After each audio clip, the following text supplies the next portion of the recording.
नमस्कार दोस्तों, आज का खुलासा न्यूज में आपका स्वागत है। मैं हूं नदीम अहमद और आज डालते एक नजर 27 अप्रैल की खबरों पर। जिले में लगातार कोरोना संक्रमण के बढ़ने और प्रदेश शासन के आदेश पर जिलाधिकारी द्वारा शनिवार रविवार के वीकेंड लॉकडाउन की घोषणा करने के साथ ही प्रदेश में लॉकडाउन की आशंका के चलते कालाबाजारी करने वाले व्यापारियों ने माल का स्टॉक करना शुरू कर दिया है, जिससे बाजारों में महंगाई की मार से लोग परेशान हैं। दुकानदारों द्वारा कई सामान तो प्रिंट रेट से ज्यादा मूल्य पर बेचे जा रहे हैं, लेकिन कोई भी प्रशासनिक अधिकारी इस ओर ध्यान देने के लिए तैयार नहीं है, जिसका सीधा असर गरीब जनता की जेब पर पड़ रहा है। प्रदेश में लॉकडाउन की आहट प्रत्येक बाजार में हवा की तरह फैल रही है। हर कोई लॉकडाउन की चर्चा करता हुआ बाजारों में दिखाई देता है, लेकिन आधिकारिक पुष्टि इसकी कोई नहीं हुई। वहीं कहीं न कहीं कालाबाजारी करने वाले लोग इस तरह की अफवाह बाजारों में फैला रहे हैं, जिससे वे माल का स्टॉक लगाकर जमाखोरी कर सके और बाजार में उक्त सामान की कमी के चलते 2 गुना दामों पर बेचकर इसका सीधा मुनाफा कमाया जा सके। इसमें ज्यादातर बीड़ी, सिगरेट, गुटखा जैसे पदार्थों के साथ साथ दाल, चीनी, मसाले, तेल, रिफाइंड पर भी ज्यादा ओवर रेटिंग चल रही है। आगामी ईद के त्योहार के मद्देनजर भी दुकानदार बाजारों में सामान 2 गुना दामों पर बेच रहे हैं, जिसको लेकर लोग लगातार आला अधिकारियों को शिकायत भी करते हैं, लेकिन इस ओर कोई भी ध्यान देने के लिए तैयार नहीं है। वहीं कुछ फुटकर दुकानदारों से बातचीत की गई तो उन्होंने बताया कि एक प्रचलित बीड़ी के थोक विक्रेता ने दिल्ली आदि से माल न आने का हवाला देते हुए फुटकर दुकानदारों को बीड़ी देने से इनकार कर दिया और देखते ही देखते ये हालत पान मसाला बेचने वाले अन्य दुकानदारों ने भी कर ली है। हालांकि लॉकडाउन लगाए जाने की प्रशासनिक अधिकारियों व शासन स्तर से कोई पुष्टि नहीं हो रही है।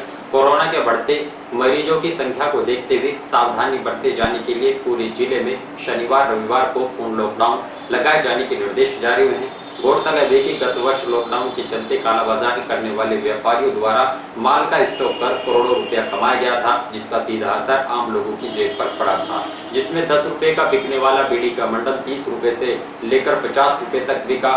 वहीं पान मसाला का 5 रुपए का बिकने वाली पुड़िया 10 रुपए से 20 रुपए तक बेची गई। यही हालात फिर भी दिखाई दे रहे हैं। अब 5 रुपए की पुड़िया लगभग 7 रुपए की बेची जा रही है। वहीं 10 रुपए का बीड़ी का बंडल 15 रुपए का दिया जा रहा है, जिसको देखते हुए जिला प्रशासन को अभी से कड़े कदम उठाने की जरूरत है, जिससे कि बाजारों में अफरा तफरी का माहौल ना फैले और आम आदमी भी कालाबाजारी से राहत पा सके। किसान नेताओं ने देश के राष्ट्रपति को पत्र भेजकर देश में कोरोना महामारी की वजह से हो रहे अकाल मृत्यु में जिम्मेदार लोगों की लापरवाही का आरोप लगाते हुए दिल्ली के बॉर्डर पर बैठे किसानों से वार्ता कर उनकी समस्याओं का समाधान कराए जाने की मांग की, ताकि वे भी बढ़ते कोरोना संक्रमण में अपने परिवार के बीच जा सकें। मंगलवार को किसान नेता सबित मलिक व अनिल मलिक ने देश के राष्ट्रपति को एक पत्र भेजा, जिसमें उन्होंने कहा कि आज पूरे देश में चारों तरफ हाहाकार मचा हुआ है। चारों तरफ मौत का तांडव है, घाटों पर चिता जल रही है, हॉस्पिटल में बेड नहीं है, मरीज ऑक्सीजन की कमी की वजह से दम तोड़ रहे हैं, लेकिन सरकार के नुमाइंदे कहीं न कहीं चुनाव में व्यस्त हैं, तो वे अपने परिवार के बीच में भी मस्त हैं।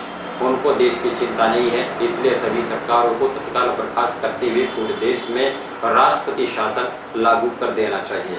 आर्मी के द्वारा पूरे देश में व्यवस्थाओं को मैनेज करने का काम किया जाए, ताकि देश में आम भारत की जनता, जवान, किसान, मजदूर सभी को इस कोरोना महामारी से निजात दिलाई जा सके। भारत देश को बचाने के लिए देश हित में आपको कठोर फैसले उठाने होंगे। उन्होंने कहा कि पिछले 5 महीनों से किसान दिल्ली के चारों तरफ बैठा हुआ है, अपनी मांगों को लेकर अपनी पूरी सर्दी निकाल दी, अब गर्मी निकाल रहा है। अब ऐसे भयानक महामारी में भी वे अपने परिवार, गांव और प्रदेश को छोड़कर दिल्ली के चारों तरफ बैठा है, लेकिन फिर भी उनकी मांगें नहीं मानी जा रही। तत्काल विचार करते हुए MSP कानून बनाकर किसानों को राहत देते हुए किसानों को भी उनके घर भेजने का काम किया जाए।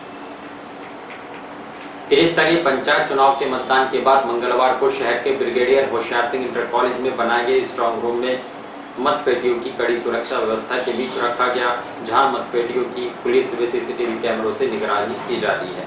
जिले में सभी 5 ब्लॉक के जिला पंचायत सदस्य, प्रधान पंचायत सदस्य और BDC की मतगणना आगामी 2 मई को ब्लॉकवार की जाएगी। त्रिस्तरीय पंचायत चुनाव सोमवार को छुटपुट घटनाओं के छोड़कर शांतिपूर्ण तरीके से संपन्न हो गए हैं, जिसके बाद जिला पुलिस प्रशासन ने भी राहत की सांस ली। लेकिन अब प्रत्याशियों की निगाहें जिला प्रशासन द्वारा बनाए गए स्ट्रांग रूम में टिक गई हैं, जिला प्रशासन ने शामली ब्लॉक का स्ट्रांग रूम शहर के brigadier Hoshiyar Singh inter college में बनाया है, जबकि कैराना थाना भवन, ओन और कांदला ब्लॉक के ब्लॉकवार मतगणना की जाएगी।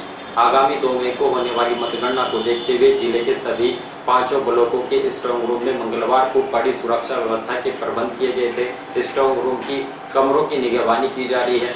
वहीं प्रत्याशियों ने भी किसी भी प्रकार की गड़बड़ी की आशंका के चलते अपने समर्थकों को भी लगाया है, जो देर रात्रि तक ही स्ट्रांग रूम पर निगाहें जमाते रहते हैं। वहीं जिलाधिकारी जसजीत कौर ने भी सुरक्षा व्यवस्था के कड़े प्रबंध किए जाने के निर्देश दिए हैं, ताकि मतगणना के दौरान किसी भी प्रकार की परेशानी का सामना न करना पड़े। और इन्हीं खबरों के साथ समाचार बुलेटिन यही समाप्त है। दीजिए इजाजत, नमस्कार।